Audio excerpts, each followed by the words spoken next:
This one is a little bit bigger, a bit less simple, and a bit more expensive than the Redmi TV soundbar. This should all mean that the Xiaomi TV soundbar is better.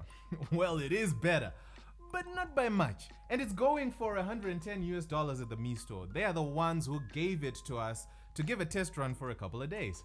So on the outside, it is still a familiar and elegant design. The fabric now covers the 8 speakers, and we also have a selection of Bluetooth, aux, SPDIF, line-in, and optical audio for inputs. The buttons are now also conveniently placed on the top of the soundbar, with each input getting its own indicator light so you know which source is selected. In terms of sound, it is better than the Redmi TV soundbar, but the gap is pretty close. The soundstage is the same in how wide it is and how good it is at separating the left and right channels. It's got that covered.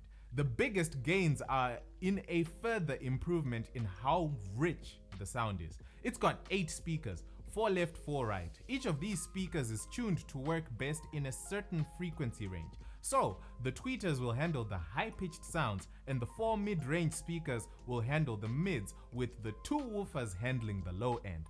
This is how it one-ups the Redmi TV soundbar. So, in those cases where the volume is beyond 70%, the soundbar still produces great sound. There is not much fade in the bass or drowning out of the mids and highs when the bass drops. And when the highs get high, you don't hear that crackling or distortion. Essentially, you're paying more for a more polished sound experience and extra flexibility with inputs.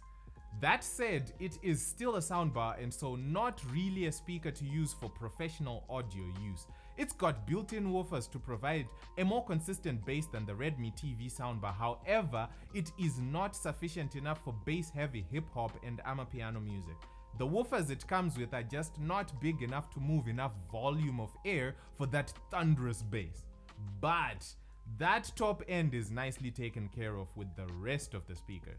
If the Redmi soundbar was covering 60 to 70% of the full audio spectrum, then this one is around 80 to 90%, with the majority of the deficit being just on the bass end of things. Overall, solid performance.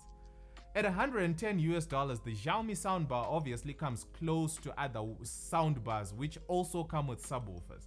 It's still a bit more affordable than the Dolby Atmos enabled standalone soundbars from Sony, LG or Samsung.